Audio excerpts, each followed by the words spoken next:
kita berdoa. Bapa kami yang berada di dalam sorga, betapa kami bersyukur pada hari ini yang telah ditetapkan dan ditentukan oleh Tuhan sendiri.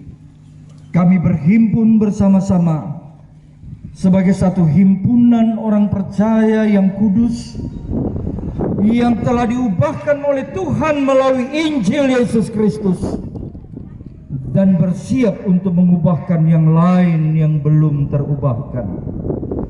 Karena kami menyadari bahwa penginjilan belum selesai sampai Yesus Kristus datang kembali.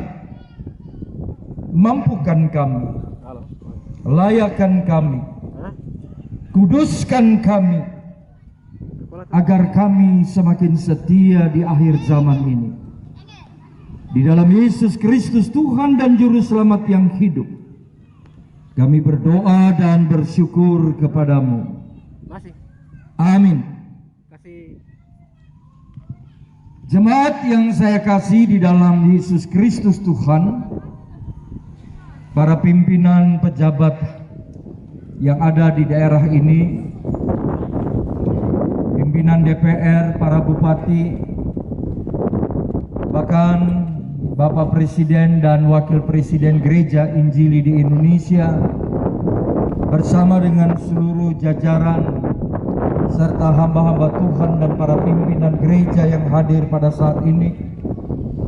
Saya bersyukur bisa ada di tempat ini, karena ini merupakan sebuah momentum penggenapan dari janji Tuhan terhadap pemberitaan Injil yang seringkali belakangan saya sebut sebagai gerakan amanat agung yang terakhir yang dikerjakan oleh Roh Kudus sebagai pekabar Injil agung itu.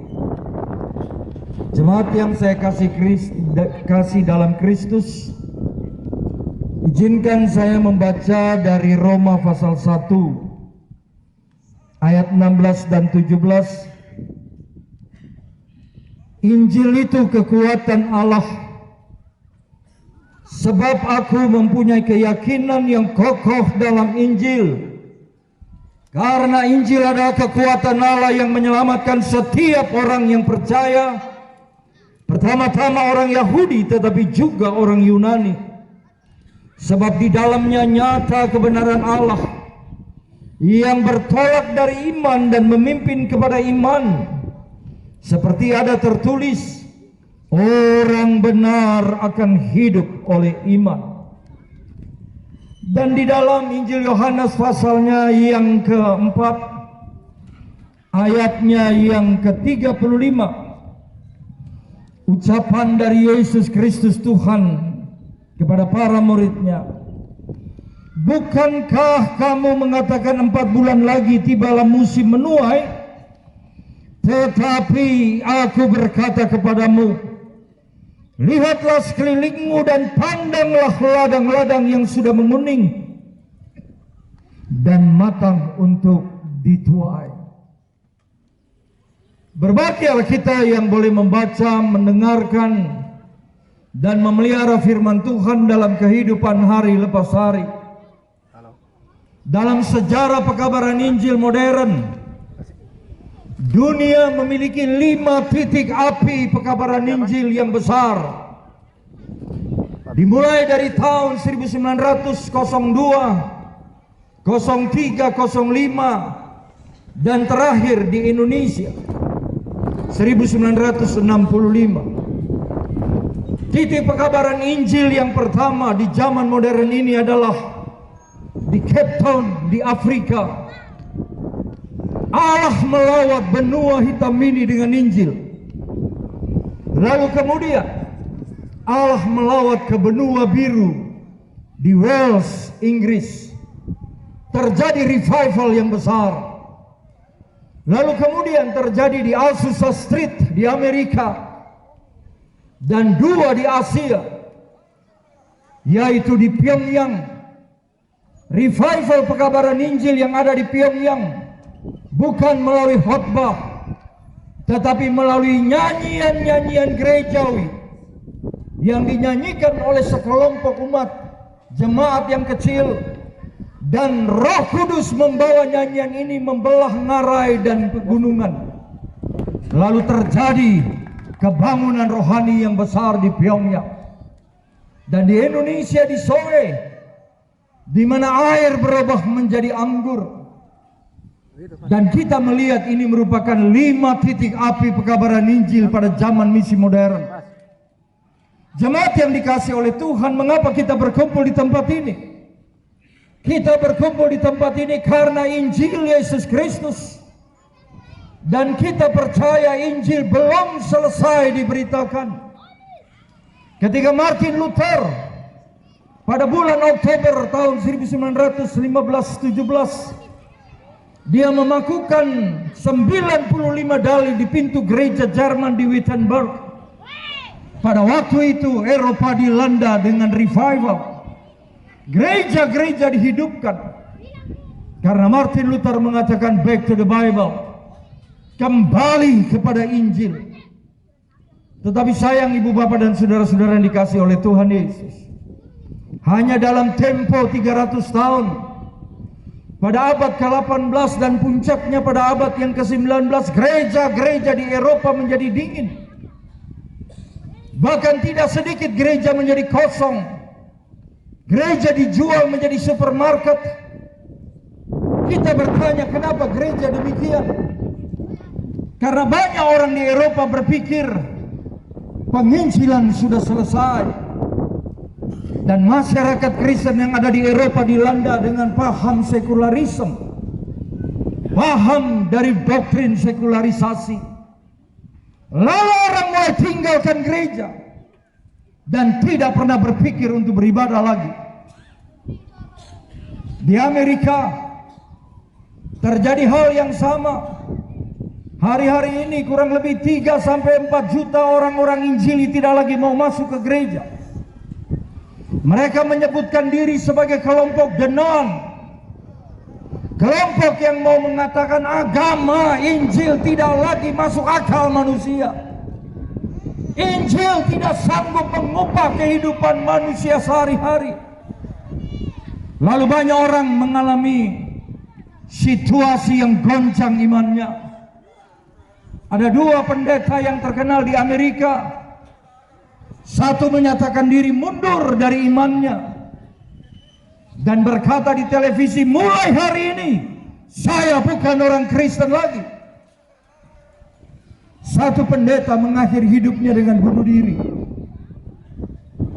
Ibu bapak dan saudara-saudara Asia, kita berada di Asia.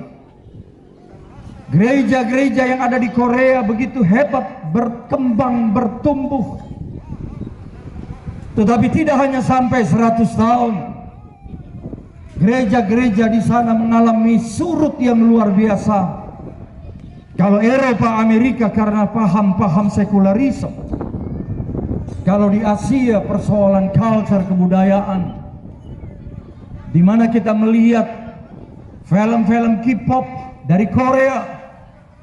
Kita melihat bagaimana tarian yang terkenal Gangnam Style telah membawa begitu banyak anak muda tinggalkan gereja. Seorang artis Kristen yang baru-baru ini bunuh diri dari Korea adalah seorang artis Kristen yang selama ini dikenal sebagai penyembah, pendoa, pelayan Tuhan. Tapi kemudian semua kaget karena artis yang cantik ini mengakhiri hidupnya dengan bunuh diri. Jemaat Gidi yang saya kasih dan ibu bapak sekalian, kita ada di Indonesia, dimanapun Tuhan taruh kita, di Papua. Saya selalu mengatakan wilayah yang ada di Indonesia adalah wilayah Injil yang Tuhan beri buat saya dan saudara sekalian. Di Papua ada Otto dan Geisel, di Maluku ada Saverius, ada Yosef Kam, di NTT ada Paul. Lalu kalau kita pergi ke Sulawesi Utara, di sana ada Swarten Riedel, ada Jeffrey. Di Pulau Jawa ada Kiai Sadrak. sampai Nomensen di Sumatera Utara, terus menyusur ke Tanah Karo, sampai ke Nias, sampai ke Mentawai oleh Neumann dan Kreuz. Maka saya mengatakan Indonesia, apapun namanya, dari Papua sampai Aceh, sebenarnya digarami dan dihidupi oleh Injil Yesus Kristus itu.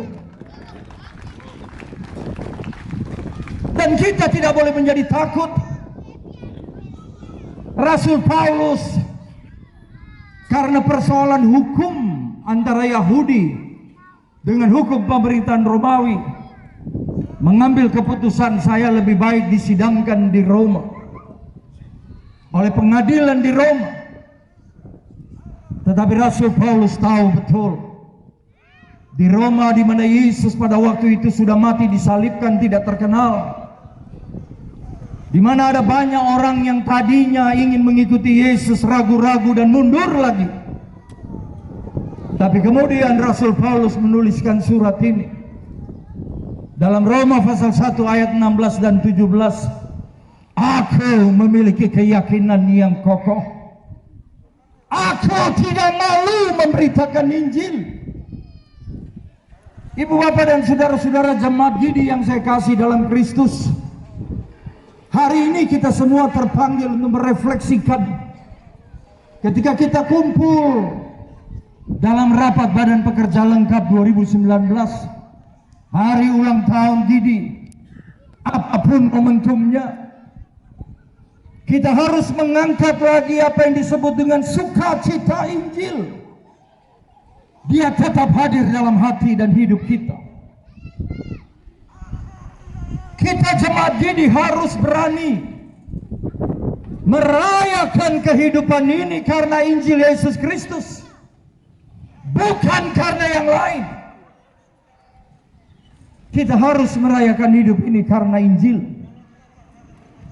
Dan sukacita kita karena kita berjumpa dan diselamatkan oleh Yesus Kristus Tuhan. Baru-baru ini di pinggiran kota Jakarta diselenggarakan sebuah acara yang sangat penting berskala internasional oleh World Evangelical Alliance General Assembly. Beranggotakan 131 negara, gereja-gereja Injili sedunia. Mereka berkumpul di Jakarta. Pimpinannya Bishop Ephraim Tendero dengan seluruh jajaran dari International Council. 2 tahun yang lalu datang kepada saya dan mereka berkata, ini event 6 tahun sekali. General Assembly ini sidang raya dari aliansi gereja-gereja Injili sedunia. Kalau satu negara digilir, setiap kegiatan 6 tahun sekali, maka kemungkinan Indonesia akan dipilih setelah 600 tahun. Tapi belum sampai 100 tahun Indonesia dipilih. Bishop Ephraim Tendero berkata kepada saya, ketika melihat terjadi kelesuan di banyak negara di dunia, gereja-gereja menjadi dingin. Para pelayan Tuhan tidak lagi berkobar-kobar memberitakan Injil. Mereka tahu di Indonesia masih ada yang setia. Dan mereka meminta kesediaan agar Indonesia melalui persekutuan gereja-gereja dan lembaga-lembaga Injili Indonesia yang terdiri dari 96 sinode gereja Injili. Salah satunya adalah gereja Injili di Indonesia Gidi di dalam PGLI, dan 120 lembaga misi penginjilan. Saya berkata dengan iman kami siap. Kenapa Indonesia dipilih? Supaya api yang ada di Indonesia ini, supaya api yang ada di Indonesia ini, dan supaya api yang ada di Indonesia dimulai dari Papua, Api ini terus menyala, kembali ke Yerusalem, kembali ke Israel, dan menghidupkan lagi orang-orang yang sudah mati. Ini tugas kita. Kebaikan orang-orang Injili adalah kebaikan yang memberikan kontribusi ke dalam kehidupan. Ketika kasus Tolikara yang lalu, Tuhan izinkan saya melaporkan ke Bapak Presiden Jokowi di istana beliau. Tidak ada menteri, tidak ada yang lain. Hanya kami PGLI dengan Gidi berjumpa Presiden. Lalu Bapak Presiden Jokowi bertanya, gereja Gidi itu seperti apa? Setengah jam lebih saya bicara kepada Bapak Presiden, dan saya mengatakan gereja Gidi ada gereja yang memberitakan Injil, adalah gereja yang hidupnya kudus, adalah gereja yang tidak memiliki istri secara poligami, adalah gereja yang tidak mabok-mabokan, adalah gereja yang memikirkan banyak orang. Dan Pak Presiden, Gidi adalah gereja yang Tuhan taruh hatinya bagi bangsa ini. Belum pernah ada presiden ketika rakyat bicara lalu Bapak Presiden mencatatnya. Saya membawa surat dari Bapak Presiden Gidi, Bapak Pendeta Dorman Wadikmo. Saya serahkan langsung ke meja, ke hadapan Bapak Presiden. Ada wartawan-wartawan dari luar negeri. Mereka mau minta kopi dari surat yang ditulis langsung oleh Bapak Presiden Gidi waktu itu. Hari ini hadir. Mereka berkata, Pak Pendeta Roni, saya beli surat itu dengan harga 100 juta rupiah. CNN minta 200 juta rupiah agar saya berikan kopinya. Saya katakan tidak. Surat ini buat Presiden dari warga gereja Gidi yang ada di Papua. Dan Bapak Presiden mengatakan, saya menghormati Gidi, saya memuji gereja Gidi karena tetap setia kepada Tuhannya Yesus Kristus. Ibu bapak dan saudara-saudara, Rasul Paulus mengatakan, aku tidak malu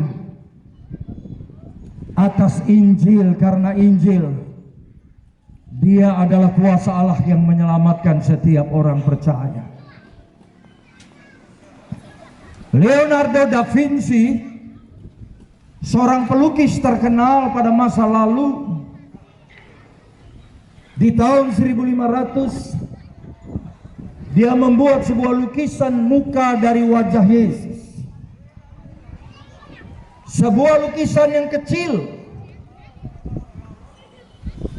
dan diberi judul Yesus Mundi, yang artinya Yesus Juru Selamat dunia. Itu lukisan tidak bagus, tapi dilukis oleh seorang pelukis terkenal berskala internasional, Leonardo da Vinci. Dan tahukah jemaat yang dikasihi Kristus, lukisan ini kemudian dijual dalam sebuah lelang, dan harganya dibeli oleh orang yang bukan Kristen, yang tidak mengenal Yesus, dengan harga senilai 6 triliun rupiah. Lalu wartawan bertanya kepada orang yang bukan Kristen ini, kenapa kamu ingin membeli lukisan yang kecil seharga 6 triliun rupiah? Orang ini menjawab begini, orang yang sangat kaya raya tapi bukan orang Kristen. Dia berkata, saya ingin memiliki lukisan ini karena saya ingin diselamatkan oleh orang yang ada dalam lukisan ini. Ada orang Kristen yang tidak setia kepada Yesus, yang beranggapan pekabaran Injil sudah selesai. Tetapi ada orang yang tidak Kristen rindu diselamatkan dan rela membeli lukisan itu seharga 6 triliun rupiah. Saya berkhotbah kemana-mana. Saya berkata, ibu bapak dan saudara-saudara, dan sekarang jemaat Tuhan dari Gereja Injili di Indonesia, kita bersyukur kita tidak punya foto dan potret dan lukisan dari Yesus. Tetapi kita punya Tuhan Yesus yang hidup dalam kehidupan kita. Kita punya Raja di atas segala raja, yang lebih harganya dari 6 triliun rupiah. Dan saudara tidak perlu mengeluarkan uang untuk membelinya. Hanya percaya kepadanya.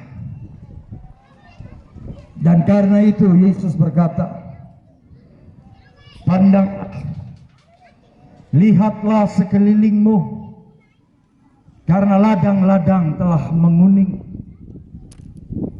Gereja yang benar adalah gereja yang bergerak keluar. Gereja yang benar adalah gereja yang bersifat Kristus-sentris, bukan antroposentris. Gereja yang benar adalah gereja yang peduli kepada sesamanya, yang meluapkan sukacitanya untuk berbagi, untuk meluapkan sukacitanya kepada semua yang mengasihi mereka yang perlu mendengarkan Injil. 2 tahun lalu, Raja Salman dari Arab Saudi datang, lalu meminta kepada pemerintah Indonesia mengumpulkan 28 tokoh agama. Saya masuk di antaranya. Ketika berjumpa dengan Raja Salman, hati saya bergolak kencang. Apa yang ingin saya sampaikan kepada raja besar yang saya hormati? Masing-masing berbicara kepada raja yang besar, yang juga disertai para pangeran. Saya ingat tentang Yohanes pasal 4 ayat 35. Melihat semua yang ada seperti ladang yang sudah menguning. Dan saya memberanikan diri sekalipun saya takut. Karena di samping Raja Salman ada Bapak Presiden Republik Indonesia. Saya berkata, Baginda Raja Mulia Raja Salman yang saya hormati, saya Pendeta Roni Mandang, saya pimpinan dari gereja-gereja Injili di Indonesia, senang sekali dan bahagia berjumpa dengan Baginda Raja Salman yang saya kasihi. Bicara dengan hati yang menangis, agar jangan ada seorang pun yang binasa. Baginda Raja Salman mendengarkan apa yang saya sampaikan. Dia tidak marah. Bahkan beliau mengatakan dengan kalimat yang membahagiakan saya, amin. Berarti Injil boleh diperdengarkan kepada siapapun. Amin. Injil harus diberitakan ke siapa saja di dunia ini. Kita terus akan setia memberitakan Injil sampai Yesus Kristus datang kedua kali. Karena kalau saya dan saudara beranggapan Injil sudah selesai, maka sukacita Injil yang memenuhi hati kita juga berhenti. Dan kita kehilangan kebahagiaan terbesar dalam kehidupan ini. Karena kita berpikir tugas kita sudah selesai. Kenapa gereja-gereja di Eropa menjadi kosong? Kenapa banyak gereja-gereja kemudian menjadi sepi? Jawabnya hanya satu. Karena mereka berpikir Injil sudah selesai, pemberitaan Injil sudah selesai. Saya katakan tidak. Injil belum selesai. Sampai Yesus Kristus datang kedua kali, doa dan harapan saya, Gereja Injili di Indonesia akan menjadi gereja yang memberkati seluruh Indonesia, memberkati bangsa-bangsa. Hasil dari General Assembly, seorang pimpinan bernama Eduardo Gomez, pimpinan gereja Injili se-Amerika Latin. Dia datang kepada saya dan mengagemes, bukankah di Amerika Latin ada banyak pendeta?